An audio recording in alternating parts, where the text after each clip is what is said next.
A paz do Senhor, amados juvenis, tudo bem?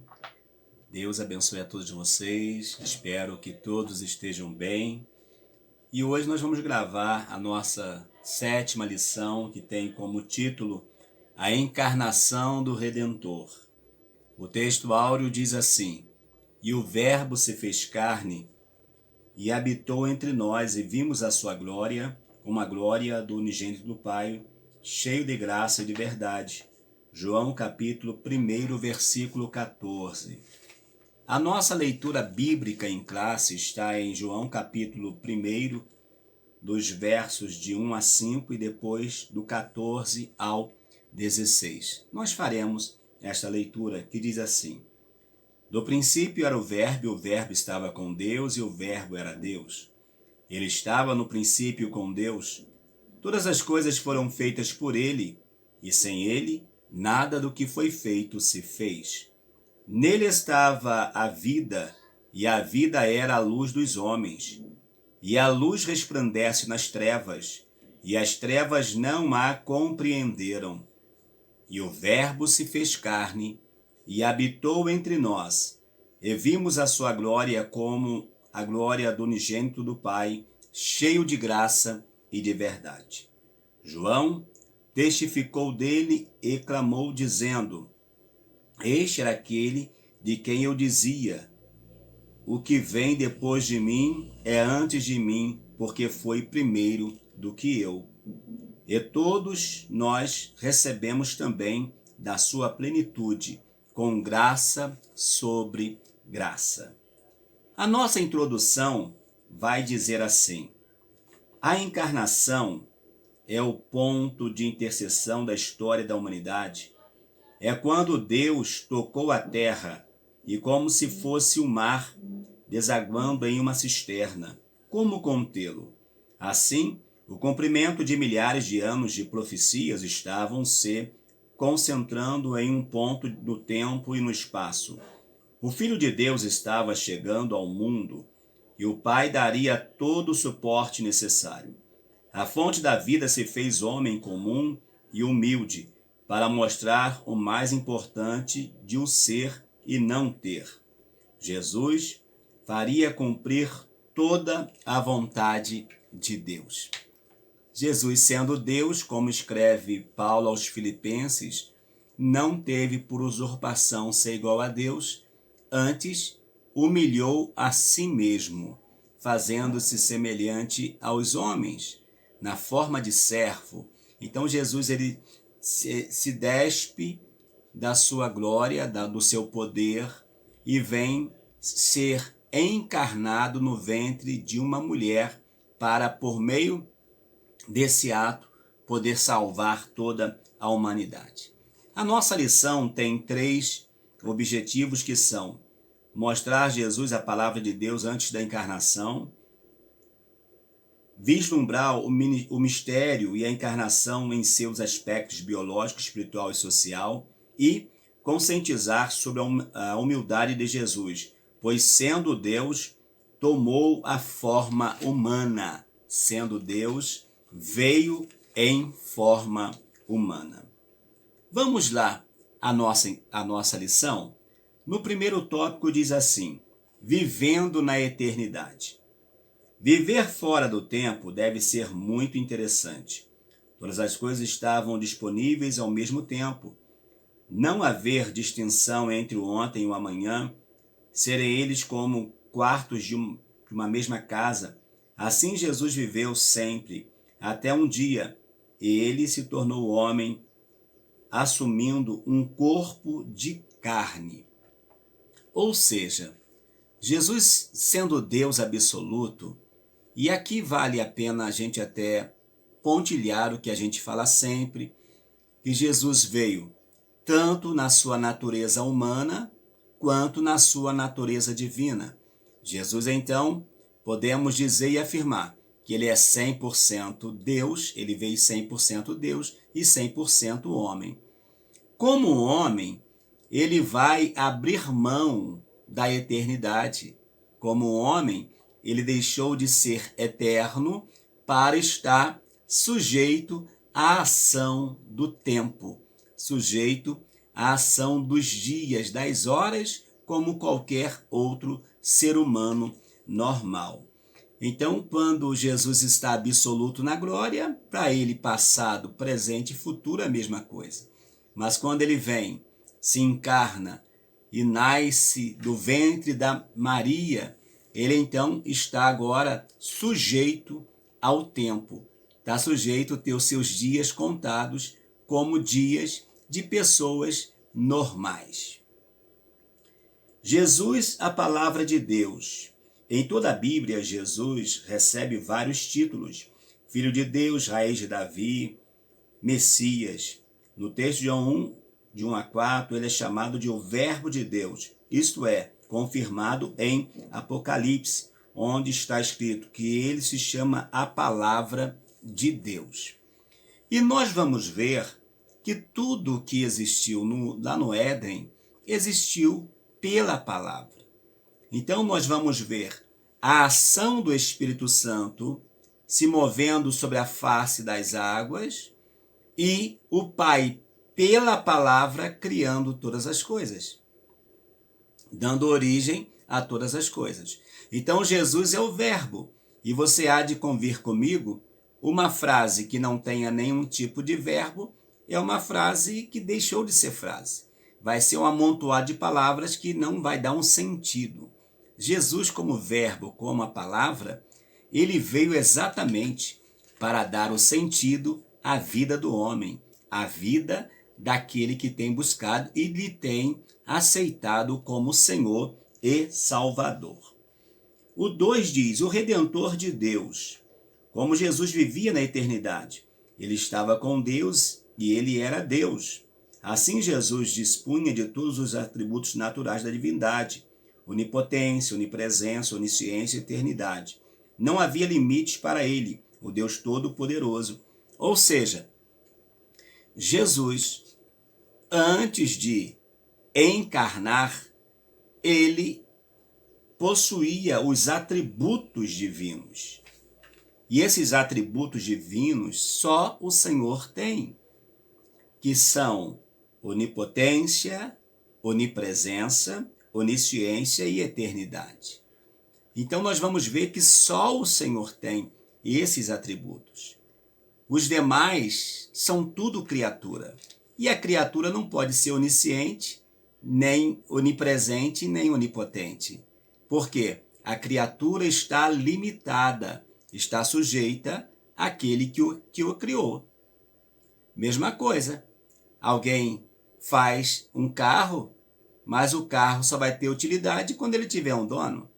Se ele for um carro feito, mas ficar preso no pátio da montadora, não vai adiantar de nada. Vai passar os anos e ele vai perder a sua validade.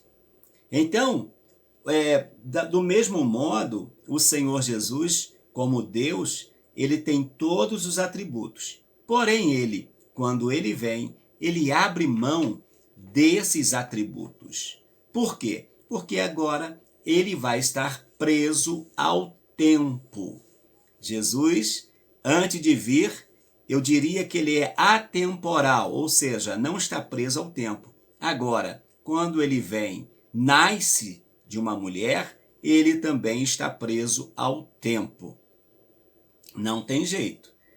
E porque estamos presos ao tempo, nascemos, crescemos e sabemos que a qualquer momento iremos partir para a eternidade. Você já se inscreveu no canal? Ainda não? O que você está esperando? Vamos lá, vamos levar a palavra de Deus. O Redentor tudo criou. João assinala que Jesus, por ser Deus, tudo criou, desde a estrela mais brilhante da galáxia mais remota até o menor ser microscópico que povoa a Terra. Tudo foi criado por ele.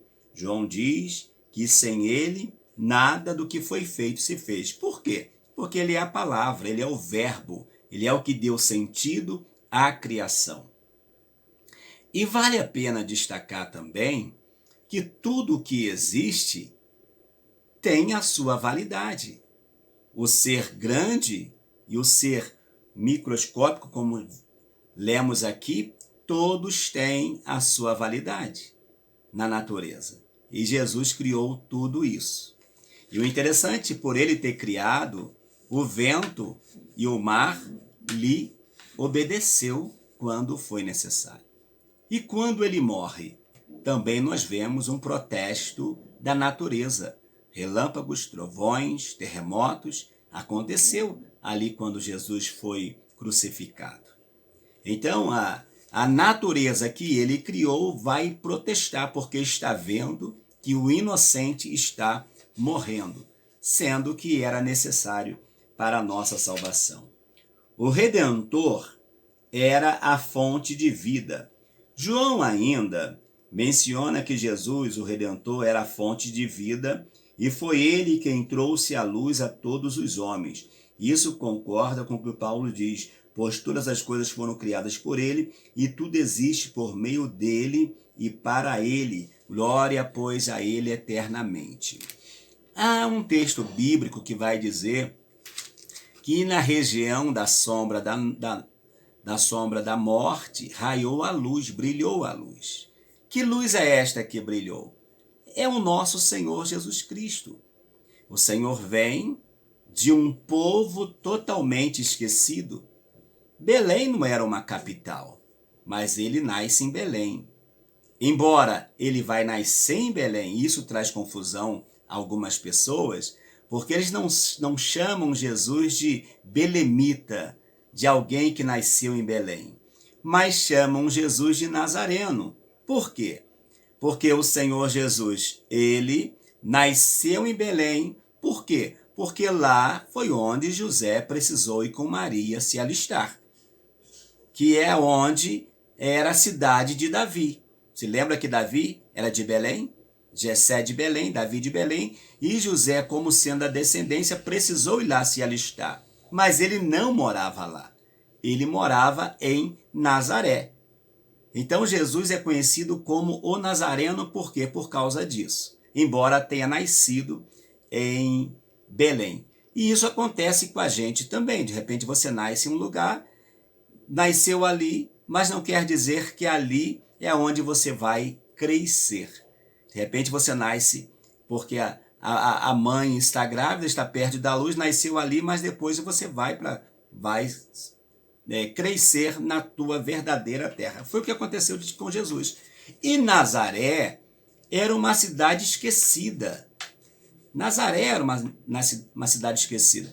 A ponto de um dos discípulos de Jesus dizer assim, pode vir alguma coisa boa lá de Nazaré? Pode vir? E eu digo que veio sim, o Filho de Deus.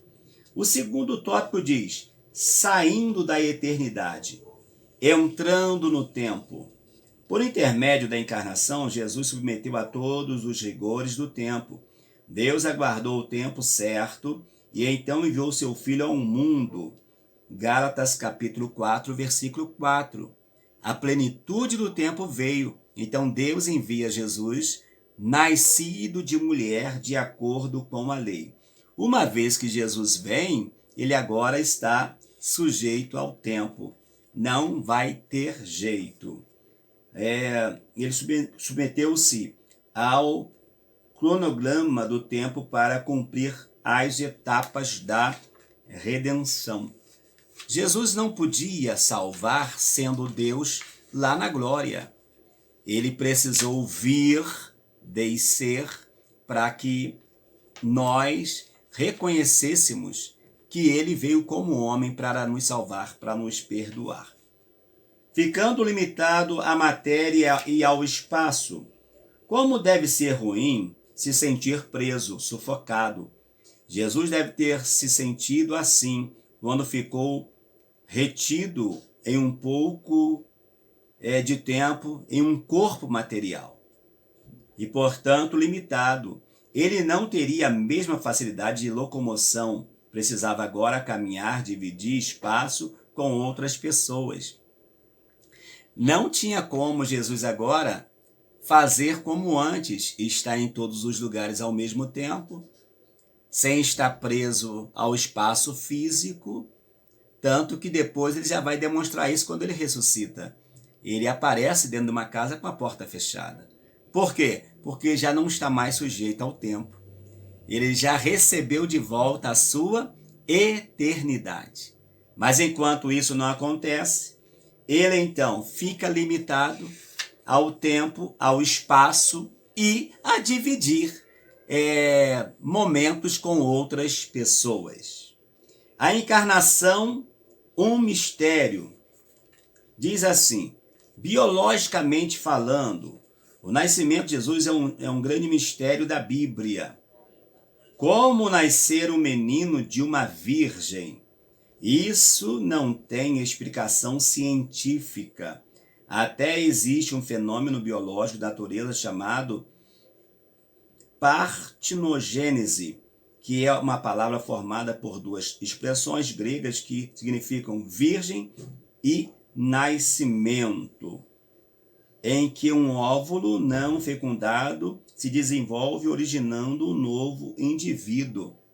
E isso acontece, por exemplo, com abelhas. Entretanto, nos seres humanos, isso pela lógica humana, é impossível acontecer. Mas o nascimento virginal de Cristo é um milagre.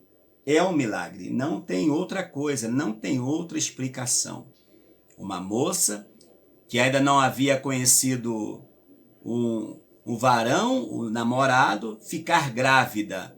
Mas é o Espírito Santo que vai trabalhar isso aí na vida da irmã Maria. O homem por esse processo, já que os cromossomos sexuais das mulheres são XX e dos homens XY. Assim, no máximo em tese, através da partinogênese, nasceria uma pessoa do sexo feminino. Então, o que aconteceu? Aconteceu algo para a medicina não conseguir explicar. Aconteceu um milagre. E milagre, nós entendemos que não é explicado. O milagre se crê para a glória de Deus. Espiritualmente falando, como ficou a Trindade com a encarnação? Pai, Filho e Espírito Santo se separaram? Certamente que não. Vamos entender isso. Eles cumpriram papéis distintos, mas continuaram sendo um. Jesus disse, eu e o Pai somos um. Ele não disse, voltaremos a ser um, mas somos um. E por que Jesus não mencionou o Espírito Santo nessa unidade? Não precisava, estava implícito. Ele logo quando começou seu ministério disse, o Espírito do Senhor Jeová está sobre mim. E na questão do batismo também, a gente vê esta confirmação da Trindade. O Pai fala, aqui está o meu filho que eu amo, que eu tenho prazer, e ao mesmo tempo que o Espírito Santo vem em uma forma corpórea de uma pomba e pousa sobre ele. Então nós vamos ver que há essa manifestação de Deus nesse negócio aí. Então a Trindade, ela não se dissolveu. O Pai estava com o Filho e o Espírito Santo estava capacitando o Filho para a obra da evangelização e da salvação do homem. Lembremos até que foi o Espírito Santo que conduziu Jesus ao deserto. Então nós vamos ver que o Senhor tem o controle de todas as coisas. Semana que vem nós falaremos sobre a graça de Deus. E vai ser uma lição maravilhosa. E concluindo hoje diz assim, como visto a encarnação de Jesus foi um evento que mexeu com a estrutura do céu e da terra. Como um simples bebê nascido de uma família pobre, de um país pequeno e subjugado, conseguiu dividir a história da humanidade ao meio. Onde estava a sua força? A força dele estava na forma para como amava a Deus e ao próximo. Ele se despiu de sua majestade para viver em meio aos necessitados e ser para todos, né? Aquele que veio para saciar os famintos, sem nada receber em troca. Jesus viveu exatamente, né, o mistério do amor. Jesus vem viver o mistério do amor. Por isso que ele abriu mão. Ele abriu mão da sua glória, do seu poder, para nos garantir o direito da vida eterna. Que Deus te abençoe. Lhe aguardo na nossa próxima lição. E caso você é novato no canal, é a primeira vez que você está assistindo esta nossa aula, não deixe de se inscrever aqui embaixo. Faz como você faz nos outros canais também. Se inscreva e acione as notificações. E Deus, com certeza, vai estar abençoando grandemente a sua vida. Fique na paz do Senhor Jesus. Até o nosso próximo vídeo.